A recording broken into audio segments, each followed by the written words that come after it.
Bien-aimés en Christ, bienvenue sur cette chaîne. Aujourd'hui, nous continuons la vidéo précédente où nous avons dans un premier temps listé les 10 commandements de Dieu. Alors, si c'est la première fois que tu tombes sur notre chaîne, sache que c'est une chaîne où tu peux te retrouver, tu peux développer ta foi et surtout, n'hésite pas à t'abonner, à laisser un commentaire. Si c'est la première fois, abonne-toi, partage, like et surtout, laisse-nous en commentaire ce que tu penses des différentes vidéos que nous postons. Alors, aujourd'hui, nous allons analyser les 10 commandements que nous avons énoncés dans la vidéo précédente. Savoir ici que l'analyse et l'enseignement des 10 commandements ici peuvent varier vraiment en fonction des différentes traditions religieuses de tout un chacun. L'interprétation dont va rester donc très individuelle.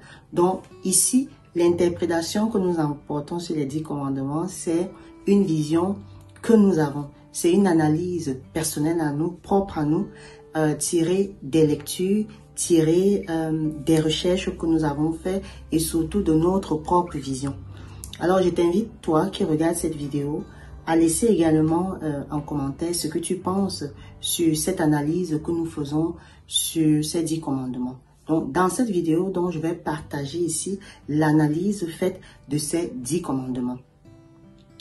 Le premier commandement ici que nous avons énoncé, c'était « Tu n'auras pas d'autre Dieu ». Ce commandement ici parle ici de l'unité avec Dieu.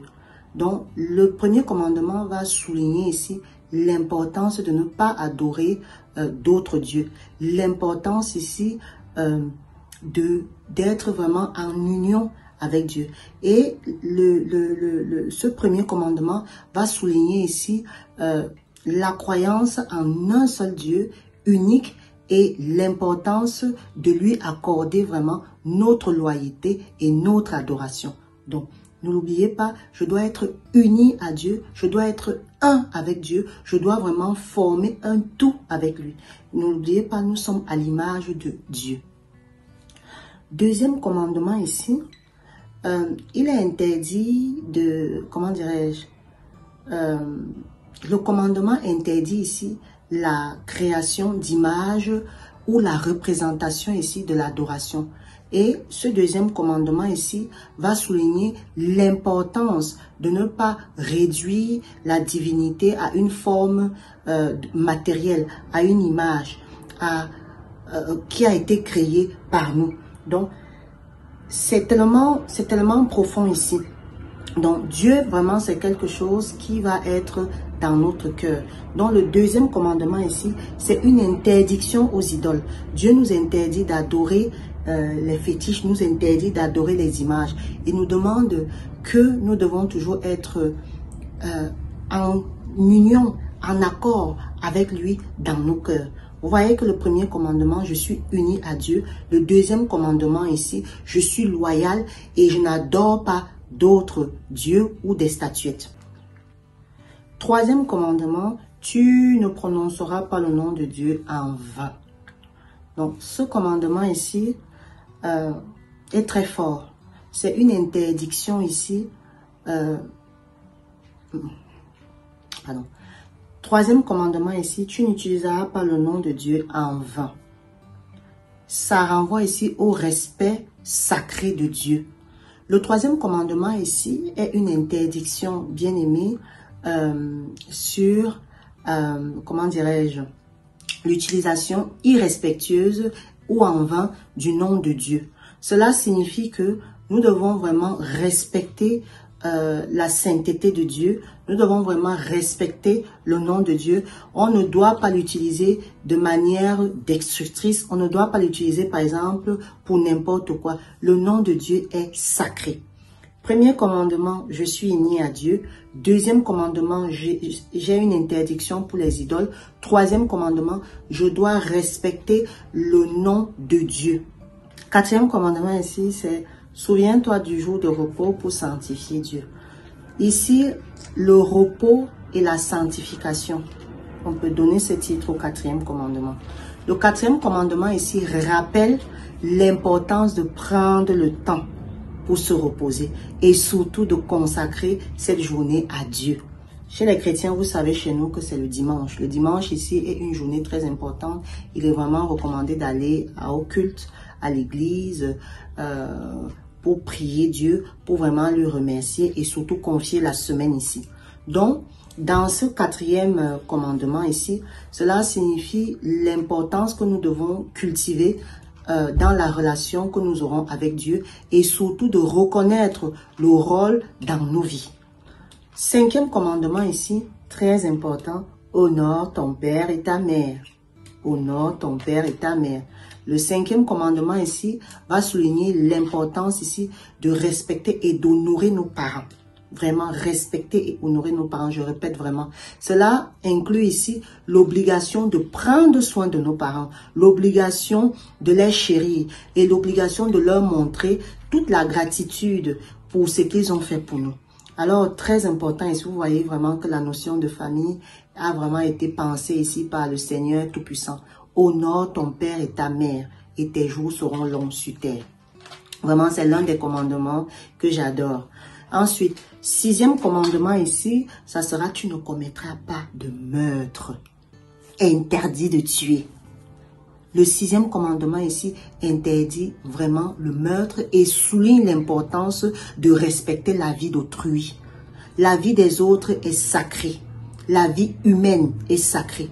Et ce sixième commandement ici met l'importance sur la manière également que nous allons traiter les autres. Et la manière dont nous devons faire attention aux autres. L'autre a une dignité, l'autre a une importance. Je ne dois pas lui ôter la vie. Je dois avoir de la compassion vis-à-vis de l'autre. Très important ici, ce sixième commandement ici qui est vraiment très fort. Septième commandement ici, ça va être « Tu ne commettras point d'adultère ». Interdiction à l'adultère. Le septième commandement ici va être vraiment une interdiction à l'infidélité conjugale. Que ce soit au niveau de l'homme ou au niveau de la femme, le Seigneur nous demande de ne pas être infidèle lorsque nous sommes dans nos relations. Alors, cela va surtout mettre l'accent ici sur l'importance de l'engagement et de la fidélité dans les relations conjugales. Vous voyez bien évidemment, bien aimé, que le Seigneur vraiment a pensé à tout. Il a vraiment pensé à tout et à tout. Je ne ôte pas la vie, je respecte les autres, je respecte autrui. Et lorsque je suis dans mon foyer, lorsque je suis dans mon mariage, je ne trompe pas. L'infidélité ici est bannie par Dieu. Huitième commandement ici, tu ne voleras pas. Interdit de voler. Vous voyez, interdit de voler. Ce commandement ici enseigne l'importance de respecter la propriété d'autrui et de ne pas prendre ce qui ne nous appartient pas. Donc, vous voyez, dans un des commandements que j'ai cité ici, qui est de ne pas commettre un meurtre, on demande de respecter la condition humaine, de respecter la dignité humaine. Mais dans ce huitième commandement ici, le Seigneur nous demande d'aller plus loin, de respecter la propriété d'autrui. C'est-à-dire, je ne prends pas ce qui ne m'appartient pas. Très important. Alors, neuvième commandement ici, ça sera, tu ne témoigneras pas forcément contre ton prochain. On continue toujours avec le prochain. Donc, interdit de faire de faux témoignages. Donc, le neuvième commandement ici va nous pousser ici à ne pas porter de faux témoignages contre les autres. C'est-à-dire, rester neutre. Quand on sait qu'on va dire n'importe quoi, ne pas chercher à être méchant vis-à-vis de l'autre. Vous savez, on a souvent tendance à être dans la calomnie, à être dans l'injure, à être dans le mensonge, quand il s'agit de l'autre ou de rajouter un peu pour que les choses soient pimentées. Alors faisons attention ici à ce que nous disons vis-à-vis des autres. Quitte à dire quelque chose qui va blesser l'autre, mieux on se tait.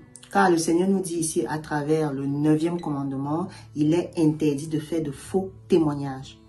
Et enfin, le dixième commandement ici, ça sera « Tu ne convoiteras pas ce qui ne t'appartient pas ». Donc, vous voyez qu'on reste toujours dans la logique de Dieu. Ici, il nous interdit de convoiter le bien de l'autre. On parle ici de l'envie. Mais dans les 10 commandements, le Seigneur nous met déjà en garde ici de ne pas convoiter ce qui ne nous appartient pas. Il va mettre ici l'accent dans ce dernier commandement ici de l'importance de la gratuité et de se satisfaire de ce que nous avons. De ne pas regarder ce que l'autre a, de ne pas envier ce que l'autre a. Donc, dans l'ensemble ici, bien aimés, les 10 commandements que je viens d'analyser avec vous vont nous offrir ici un cadre moral et spirituel pour guider vraiment notre relation, premièrement avec Dieu, deuxièmement avec les autres. Donc, très important ici à connaître vraiment ces 10 commandements-là. C'est très, très important. Donc, premier commandement, on a dit ici, tu ne connaîtras pas d'autres dieux. Deuxième commandement ici, tu ne vas pas avoir des idoles, tu ne vas pas idolâtrer d'autres dieux. Troisième commandement ici, tu ne vas pas prononcer le nom du Seigneur en vain. Quatrième commandement ici, on dit ici de te souvenir du jour de repos. Cinquième commandement ici, on demande d'honorer son père et sa mère. Sixième commandement ici, le Seigneur nous demande ici de ne pas commettre de meurtre. Septième commandement, il nous demande de ne pas commettre l'adultère. Huitième commandement, il nous demande de ne pas voler. Neuvième commandement, il nous demande de ne pas calomnier, de ne pas témoigner faussement vis-à-vis de notre prochain. Et enfin, il nous demande de ne pas envier. Donc vraiment, ces 10 commandements ici vont nous encourager à vivre des vies justes, aimantes, respectueuses et en reconnaissant la présence et l'enseignement de Dieu dans nos vies. Voilà ce que je voulais partager avec vous. On se dit très vite pour de nouvelles vidéos. Entre-temps, portez-vous bien et sachez que la vie reste amour.